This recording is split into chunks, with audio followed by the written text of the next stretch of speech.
요한복음 20장, 21장, 요한복음 21장 1절에서 14절까지 교도가도록 하겠습니다. 그 후에 예수께서 디베랴 호수에서 또 제자들에게 자기를 나타내셨으니 나타내신 일은 이러하니라.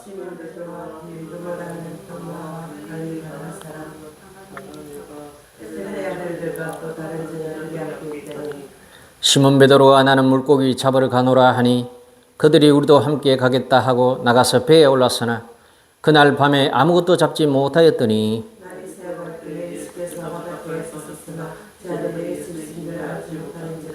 예수께서 이르시되 얘들아 너희에게 고기가 있느냐 대답하되 없나이다.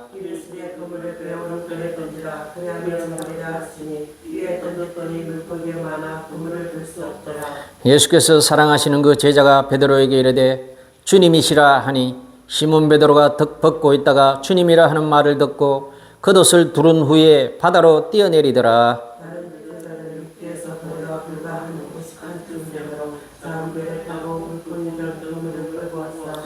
육지에 올라보니 숯불이 있는데 그 위에 생선이 놓였고 떡도 있더라. 시몬 베드로가 올라가서 그물을 육지에 끌어올리니 가득히 찬 큰 물고기가 153마리라 이같이 많으나 그물이 찢어지지 아니하였더라.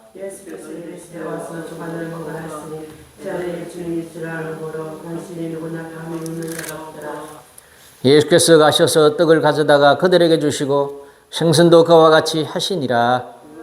예수께서 죽은 자 가운데서 살아나신 후에 세 번째로 제자들에게 나타나신 것이라. 아멘. 오늘 하나님의 말씀의 제목은 다시 시작하자. 한번 따라해 보세요. 다시 시작하자. 다시 시작하자. 다시 시작하자. 다시 시작하자. 컴퓨터, 스마트폰, 그리고 사람의 몸이나 정신은 가끔 오류로 오작동되거나 멈춥니다. 번아웃으로 아무것도 못하게 되는 경우가 있습니다. 그럴 때면 우리는 전원을 껐다가 다시 켜면 대부분 해결이 됩니다. 저도 목요일 야간을 하고 나면 금요일 오후에까지 일어나서 주일을 마무리하려고 하면 도저히 의욕이 없을 때가 있습니다. 책을 보거나 TV를 보거나 도무지 집중이 안 되고 재미가 없어서 그냥 불 끄고 멍하니 누워있어 보자 할 때가 있습니다. 그러다 일찍 잠이 들면 다음날 아침에 일어나면 다시 힘이 나는 것을 자주자주 경험을 합니다. 살다 보면 거의 모든 사람이 짧게든 길게든 슬럼프를 겪습니다. 여러분들도 그런 적이 많죠? 며칠 전에 악동 뮤지션 김수현인가요? 예, 그 여자 청년. 그 여자 청년의 그 이야기를 이제 유키즈 온더블록에 출연해서 하는 이야기를 들어봤는데 지독한 슬럼프에 빠졌던 그런 경험, 그리고 해병대 출신 오빠의 도움으로 극복했던 그 이야기를 들었습니다. 수연은 시작된 슬럼프는 거의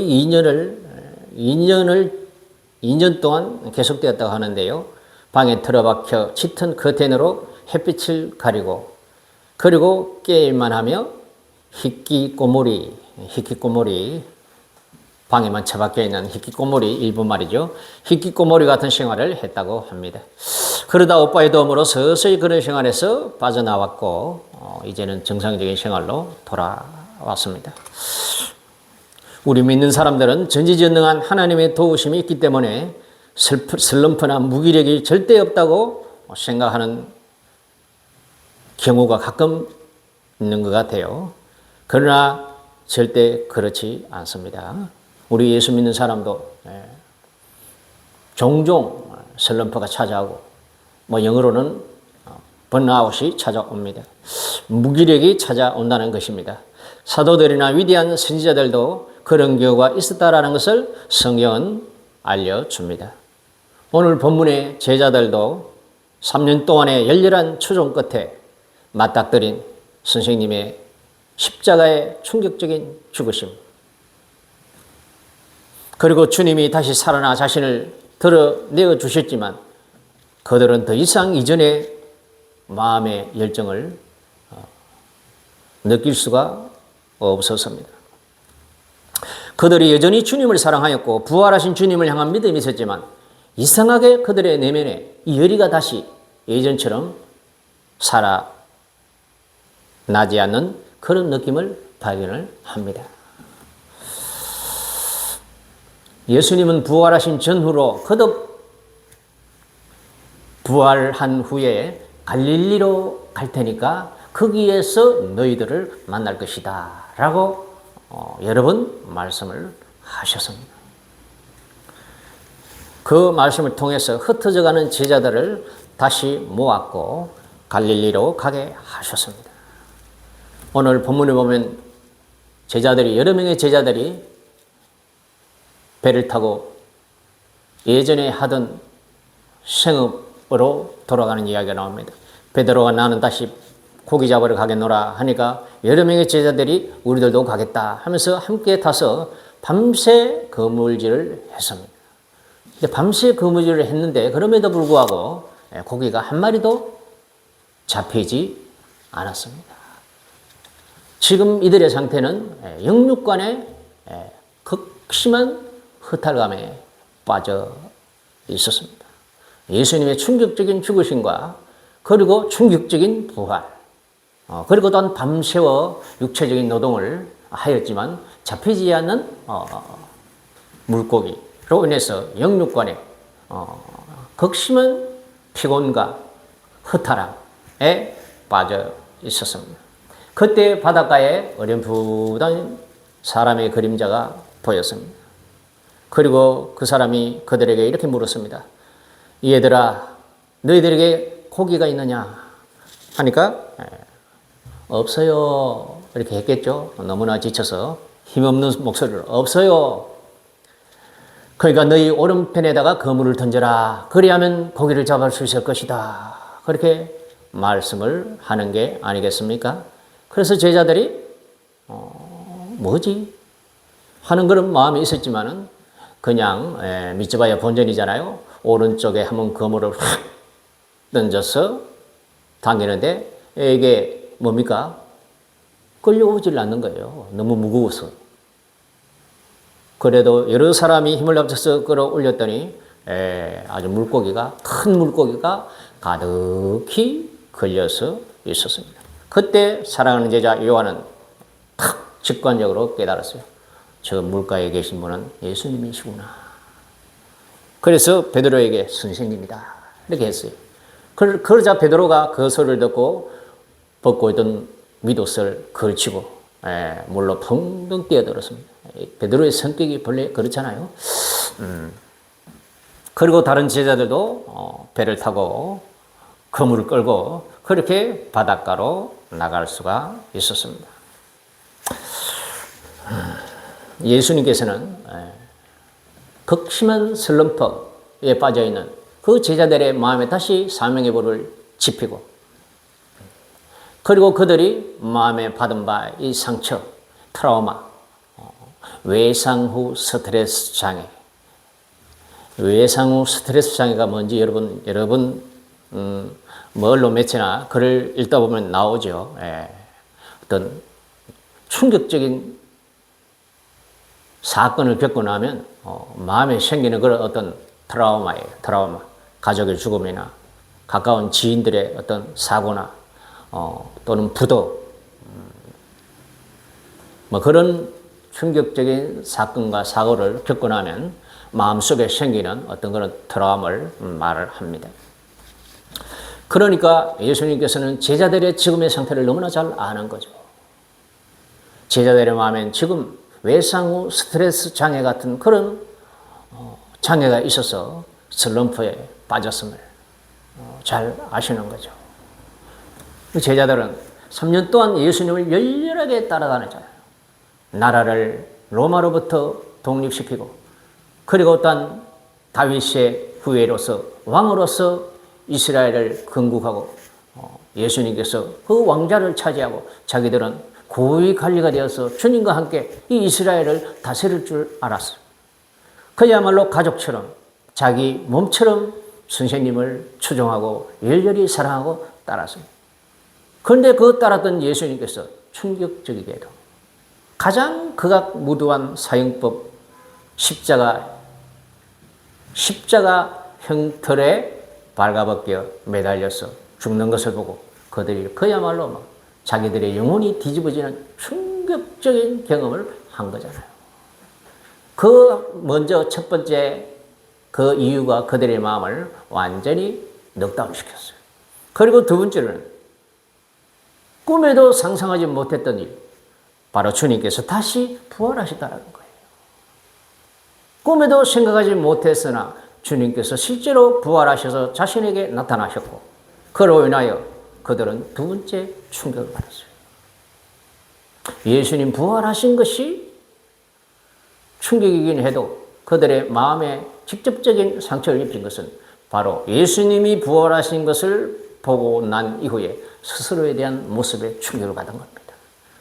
그렇게 열렬히 사랑하고 추종하고 죽는 자리까지 따라가겠다고 그렇게 큰 소리 친 자신들의 모습이 너무나 실망스럽고 너무나 절망스럽다라는 거죠. 심지어 베드로는 3번이나 예수님을 부인하고 저주가 맹세까지 하면서 예수님을 부인하고 다 뿔뿔이 흩어져서 그렇게 도망갔습니다. 그래서 그 제자들은 너무나 충격적인 두세 가지의 그 사실 앞에서 자기들의 마음이 완전히 번아웃된 겁니다. 예수님이 부활했음에도 불구하고 더 이상 자신들의 내면에 사명의 불길이 열의가 타오르지 않는다라는 것을 그들이 알았어요. 그래서 예수님께서 바로 제자들을 갈릴리로 가라고 하셨고 제자들이 처음 부름받았던 그 갈릴리 해변에서 예수님께서는 모종의 치유 사역을 하셨습니다. 그 제자들은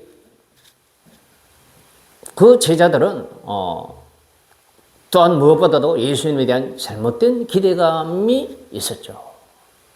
예수님 메시아에 대한 올바른 기대감을 가지고 있었으면 돌아가시는 것에 대해서도 미리 마음이 대비를 하고 충격을 그렇게 흡수할 수 있었을 것인데 본 메시아는 십자가에 죽을 리는 결코 없다. 죽는다라는 자체를 몰랐어요. 그들이. 그러나 예수님께서는 죽으셨고 그리고 또한 부활하셨습니다.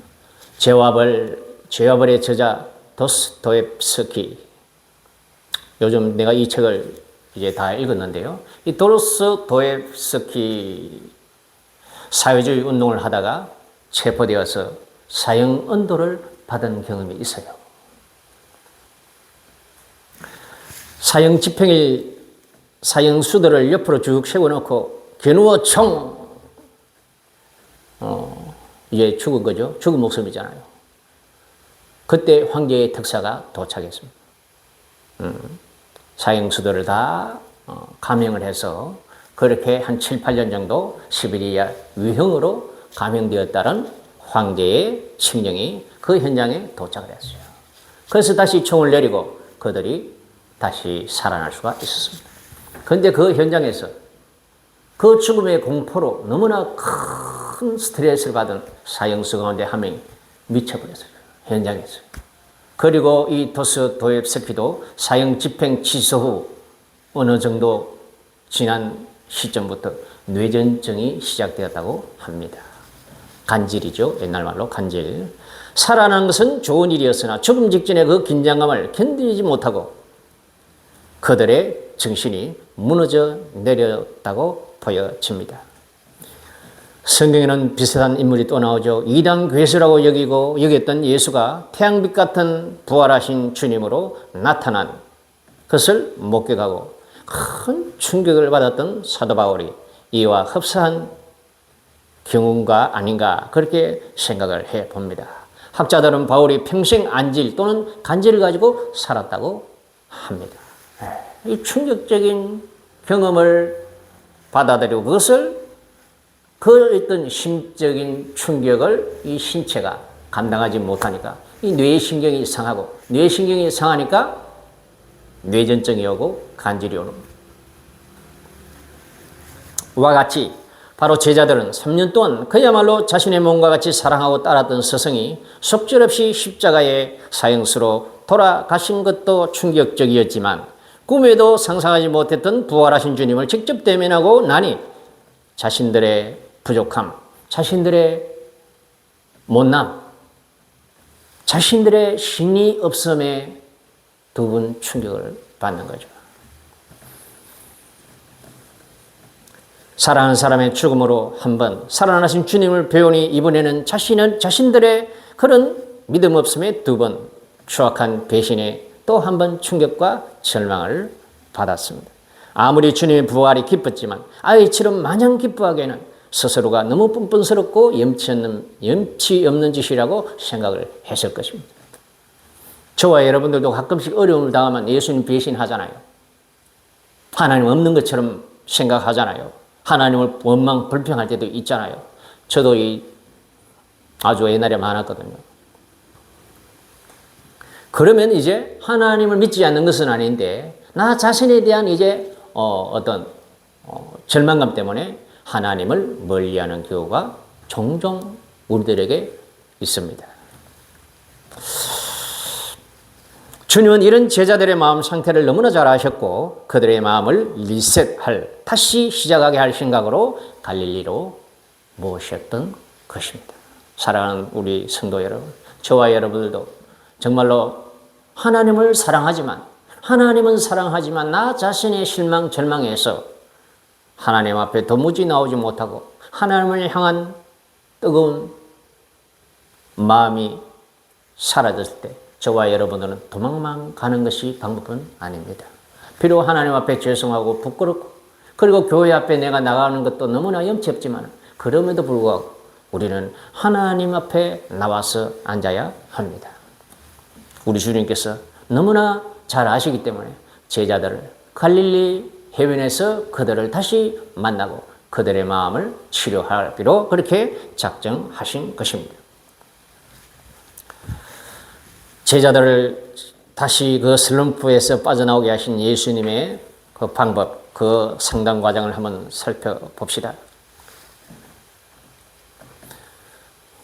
제자들은 본래 자신들의 생업으로 돌아갔습니다.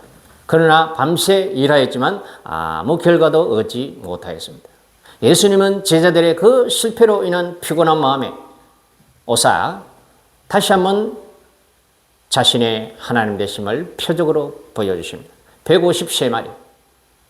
밤새 잡지 못했지만 예수님의 말씀에 순종할 때 많은 물고기를 잡을 수가 있었습니다. 이것은 예수님께서 다시 제자들을 자신에게 관심을 돌릴 수 있도록 주신 사인, 표시예요. 우리가 길을 가다가 제가 이제 차를 자주 몰지만은 길을 가다가 보면은 늘 내비게이션의 그 이제 화살표, 이정표, 안내의 어떤 음성 그것을 이렇게 주위에서 들어야 되거든요. 까딱 그것을 듣지 못하면은 엉뚱한 길로 들어가면 한참 동안 헤매는 것을 보게 됩니다.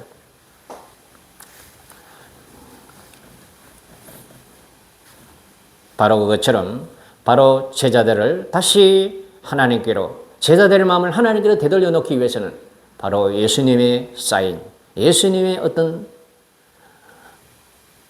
가르치는 어떤 이정표가 필요한 거죠. 바로 그것이 물고기 153마리를 잡는 것이었어요. 그래서 제자들이 예수님이 물가에 오셨다라는 것을 깨닫게 되는 거죠.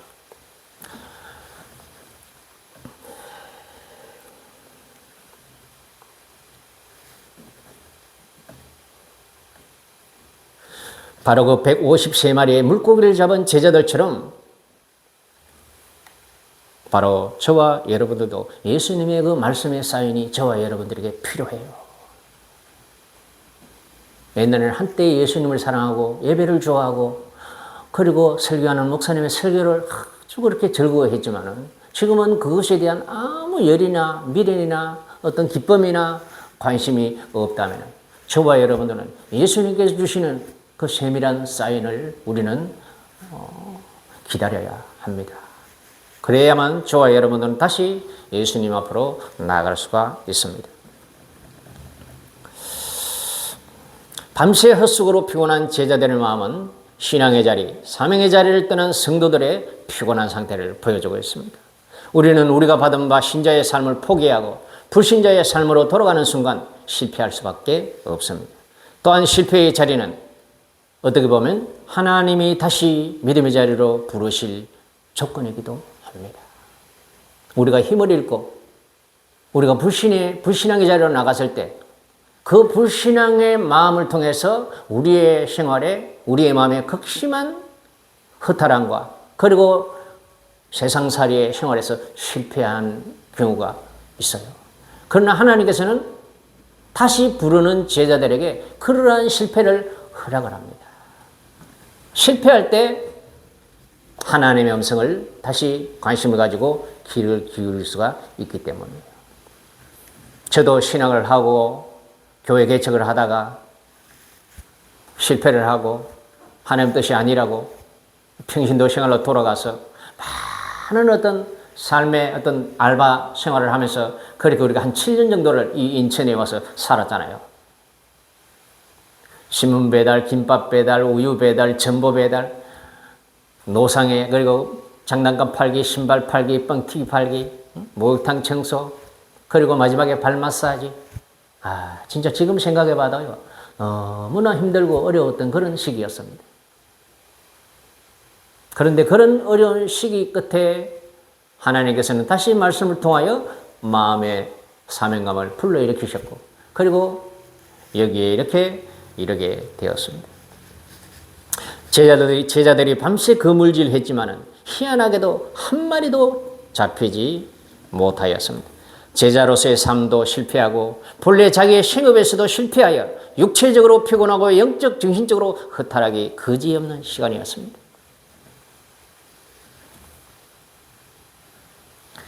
그때 예수님께서 물가에 오셔서 오른편에 그물을 던져라 했을 때에 순종하여 던졌더니 물고기가 잡혔고, 바로 그것이 이정표가 되어서 제자들은 예수님이 오셨다라는 것을 깨달았고 바다로 예수님에게로 나갈 수가 있었습니다. 이 사인을 통해서 예수님께서는 제자들에게 두 가지 교훈을 주셨어요. 첫째로는 더 이상 세상 자기만의 일로 살 수는 없다라는 것이에요. 그리고 둘째는 그러므로 예수님의 부름에 다시 응해야 한다라는 것을 예수님께서는 제자들에게 가르치고 있습니다. 이제 너희들은 더 이상 너희들의 일만으로는 살 수가 없다라는 것과, 그리고 또 하나는 다시 내게로 와서 나의 사명을 감당하라는 이 두 가지 사인을 그 물고기 잡히는 기적을 통해서 예수님께서는 보여주셨습니다. 그리고 이제 예수님께서는 제자들을 본격적으로 치료하기 시작하죠. 이 슬럼프는 스스로 헤쳐나오기는 상당히 힘든 경우가 많습니다. 물론 그러다 스스로 빠져나오는 경우도 있지만 누군가 마음으로 지지하고 기다려주는 한 사람이 있는 사람이 훨씬 쉽게 빠져나오기도 합니다. 그러나 역시 그리스도인은 주님과 그분의 말씀에 도움을 받는 것이 무엇보다 중요하고 최선의 방법임을 저와 여러분들은 기억을 해야 합니다. 우리 가족들도 평택 안정리에서 두 번째 개척을 시도하였습니다.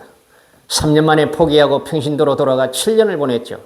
그리고 인천에 와서 많은 그런 돈벌이를 하면서 그렇게 7년의 세월을 보냈습니다. 그리고 그 생활의 마지막 말미에 다시 큐티를 하게 되고 기도를 하게 되고, 바로 그때에 다시 사명의 마음이 불타올랐고 세 번째 개척을 시작하게 되어 지금 여기에 이르게 되었습니다. 나를 다시 사명에 돌아오게 한 것은 말씀 큐티와 기도가 결정적이었다고 말씀드릴 수가 있습니다. 예수님이 제자들을 불러내어 따뜻한 모닥불과 떡과 고기를 준비하시고 흙이진 제자들에게 떡을 떼주고 고기를 먹이며 그들의 몸과 마음을 힘을 다시 북돋워 주었습니다. 보통 성경에서는 떡은 하나님의 말씀으로 우리가 이해하면 됩니다. 그리고 물은 성령으로 이해하면 됩니다. 예수님께서는 지금도 제자들을 해변가에 모닥불을 피워놓고 불러 모으시는 것처럼 저와 여러분들을 불러 모으기를 원하십니다. 하나님의 말씀을 통하여 우리가 영이 살고 다시 성령의 은혜를 통하여 우리가 사명의 불이 붙기를 예수님께서는 원하십니다.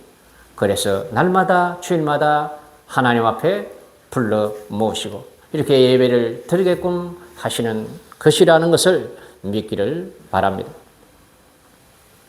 그리고 그 바닷가는 제자들이 처음 사명받은, 처음 부름받은 최초의 자리입니다. 다 바닷가에 물고기를 잡고 있을 때, 그물을 씻고 있을 때 예수님께서 제자들을 나를 따라오너라 라고 부르셨거든요. 특별히 베드로가 처음 부름받은 자리인데 베드로가 그때도 누가복음 5장에 보면요 그런 이야기가 나옵니다. 그때도 베드로는 물고기를 밤새 그물질을 했는데 한 마리도 잡지를 못했어요. 그래서 다른 마음으로 그물을 씻고 있는데 예수님께서 배를 좀 띄워라 해서 배를 빌려드렸습니다. 배를 빌려드렸더니 해변에 몰려온 군중들에게 예수님께서 한나절 동안 복음을 전가하시고 그리고 베드로에게 깊은 곳으로 가서 그물을 내려라 해서 베드로가 여기 누가복음 5장 10절 9절 10절에 보면 이런 말씀이 나옵니다. 내가 밤새 잡지 못했지만 말씀에 의지하여 그물을 내리겠습니다 하고 그물을 던졌더니 많은 고기가 잡혀서 그물이 찢어졌다고 했어요. 그만큼 많이 잡혔다는 거죠. 그리고 베드로는 배 위에서 엎드렸습니다. 주여 나는 죄인입니다. 나를 떠나소서. 그때 예수님께서 무서워하지 말라. 이제 후로는 네가 사람을 취하리라. 이 제자로 이제 부름받게 된다는 것을 예수님께서 그때 말씀을 하셨습니다.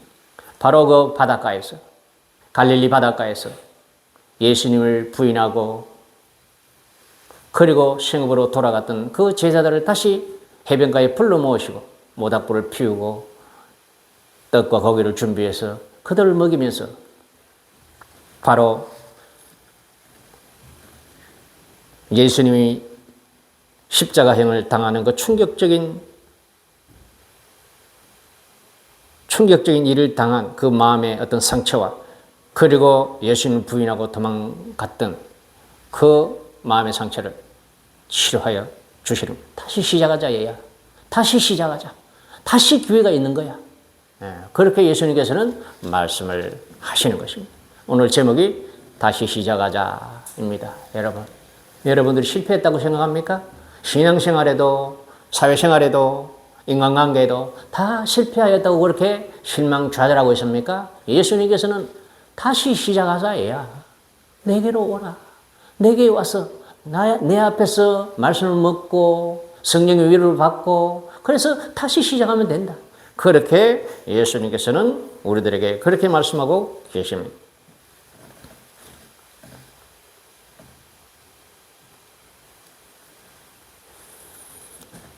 우리는 마음의 침체를 술이나 담배 또는 일이나 영화나 취미나 그런 다른 것들로 벗어나려고 하기보다는 예수님 앞에서 그분의 말씀 앞에서 해결하도록 애써야 합니다.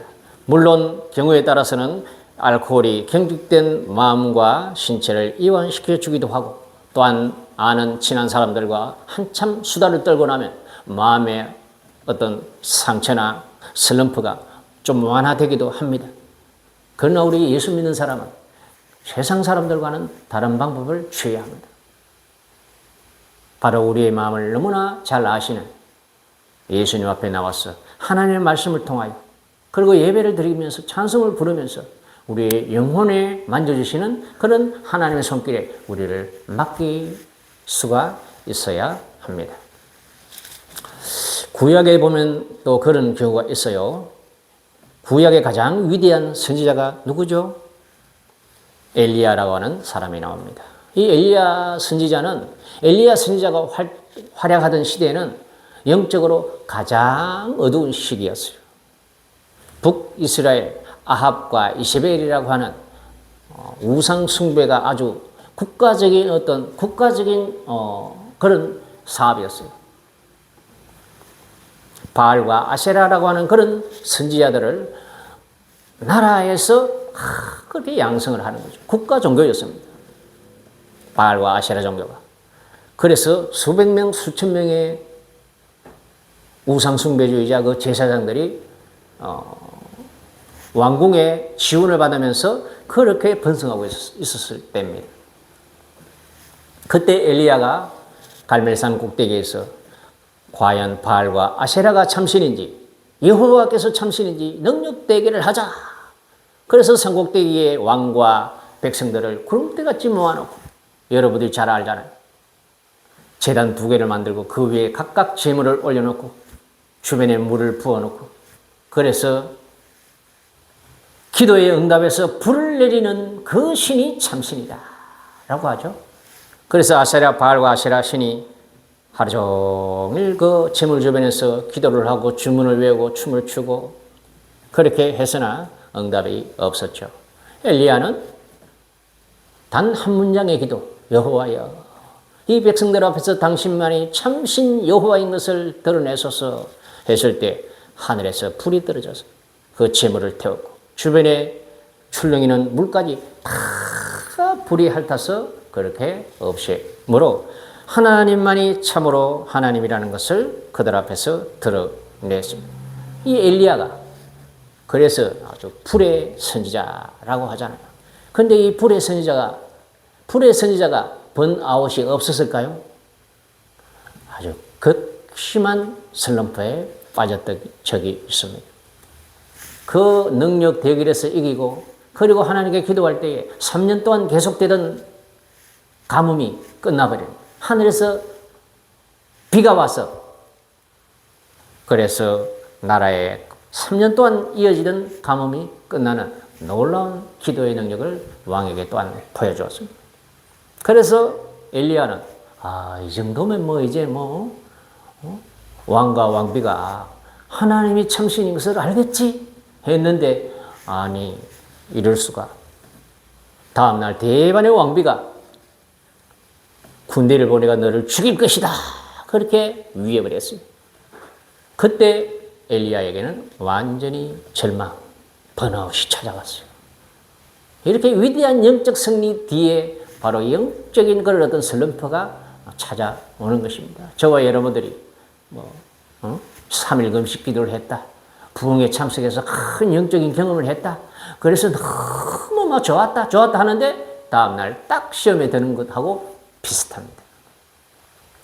이 엘리야가 그렇게 아주 굉장한 영적 승리를 했지만은 그 결과가 자기의 기대와는 완전히 다른 결과가 나왔을 때 엘리야에게 극심한 번아웃이 찾아왔습니다.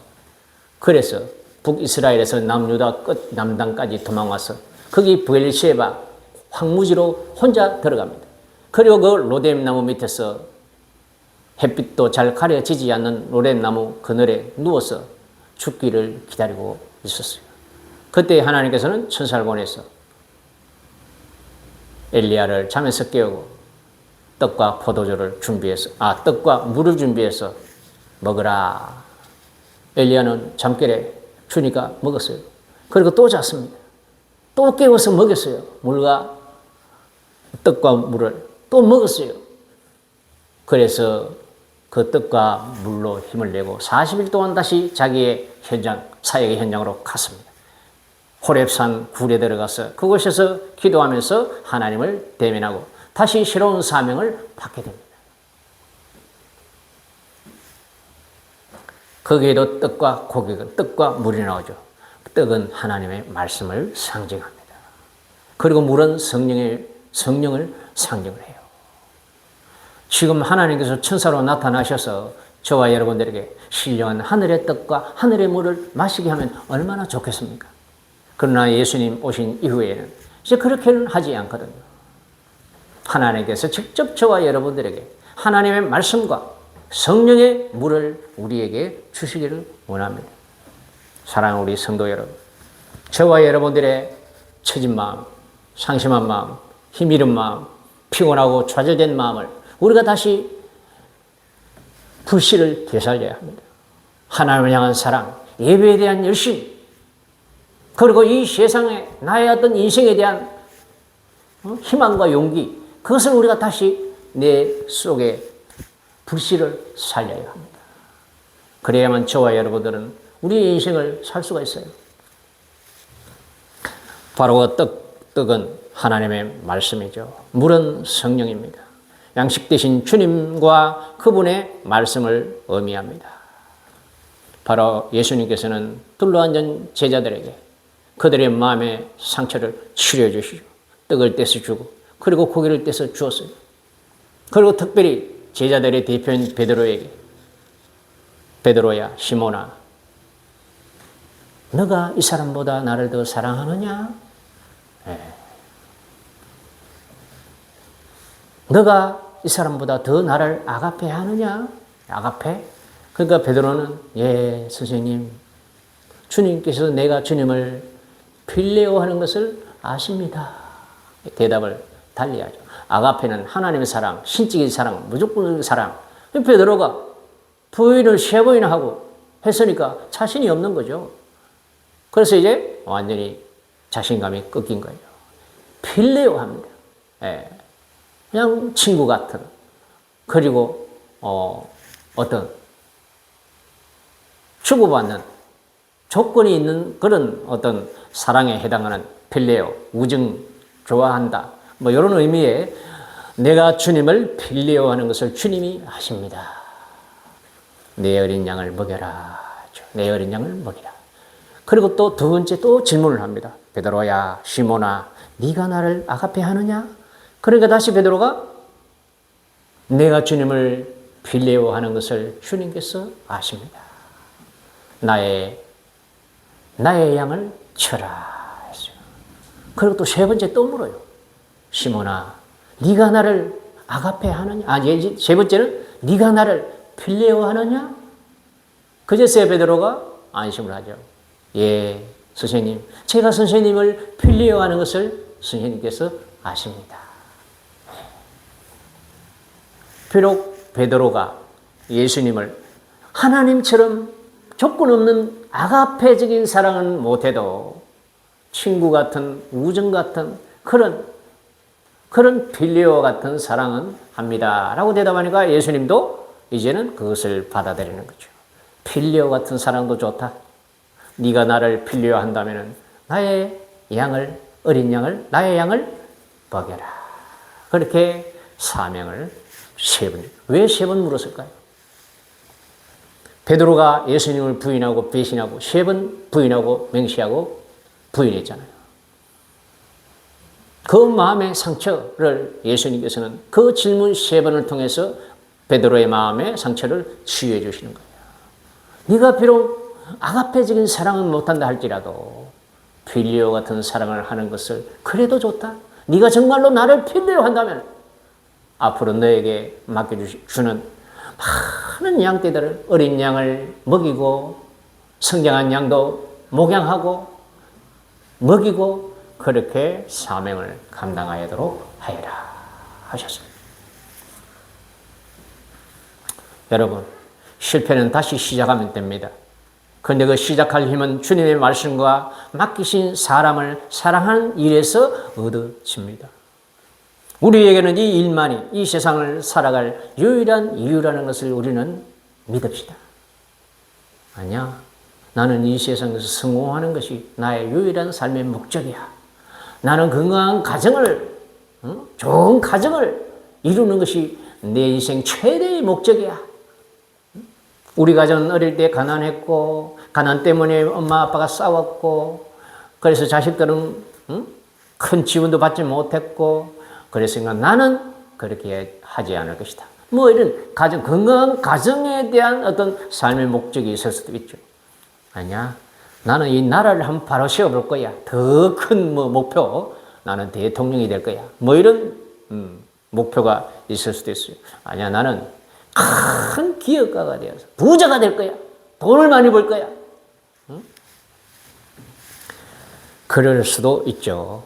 그러나 저와 여러분들은 예수 믿는 사람은 달라야 되죠. 예수 믿는 사람은 최대의 목표는, 삶의 목표는 바로 이거예요. 주님 앞에서 그분의 말씀을 듣고 그분이 맡기신 사람을 사랑하는 그 일에 우리가 우리 삶의 최대 목표, 그 이유를 삼아서 그렇게 살아가야 합니다. 그렇게 살아갈 때 성령이 충만하게 임하며 새 힘을 주실 줄로 믿습니다. 사랑하는 우리 가족 성도 여러분, 오늘 이 말씀을 통해서 힘을 잃고 좌절하고 절망하고 슬럼프에서 도무지 빠져나오지 못한다면 바로 이 말씀 중에 예수님께서 저와 여러분들의 마음을 만져주시기를 진심으로 바랍니다. 기도합시다. 사랑이 많으시고 거룩하신 아버지 감사합니다. 제자들의 아버지 하나님 힘 잃은 그 허탈한 마음을 직접 찾아가셔서 떡을 먹이시고 고기를 먹이셔서 그리고 그들의 마음의 상처를 치유하셔서 다시 새로운 힘을 주신 것처럼 아버지 하나님 여기 모여 예배한 우리 모든 성도들에게 주님께서 말씀과 성령의 위로를 통해서 다시 한번 삶의 힘을 내게 하시고 삶의 비전을 아버지 하나님 또한 받고 하나님을 향한 뜨거운 사랑의 마음을 사랑의 불을 일으켜주시고 또한 아버지 하나님 우리가 지체를 사랑하며 가족을 사랑하며 또한 아버지 하나님 내게 주신 많은 이웃들을 사랑할 수 있는 그런 불붙는 마음을 허락해 주시기를 간절히 바라고 원합니다. 모든 것 믿사옵고 예수님 이름으로 기도하옵나이다. 아멘. 찬양 하나 하도록 하겠습니다.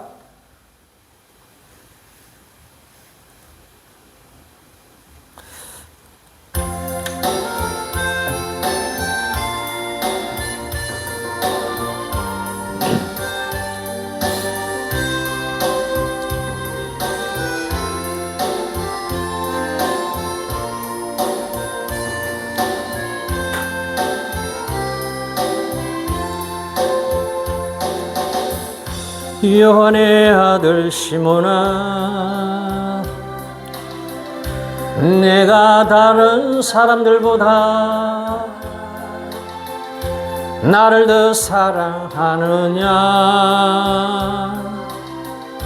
하고 주님이 물으셨네. 요한의 아들 시몬아, 내가 다른 사람들보다 나를 더 사랑하느냐 하고 주님이 물으셨네. 그때 나는 주께 대답했네. 내가 주를 사랑하는지 주님께서 아십니다. 주님께서 내 마음 아시리. 요한의 아들 시몬아, 내가 다른 사람들보다 나를 더 사랑하느냐 하고 주님이 물으셨네. 내게 오는 많은 양떼 내게 맡겨줄 테니 사랑하는 내 친구여, 많은 양떼를 부탁한다. 그때 나는 주께 대답했네. 내가 주를 사랑하는지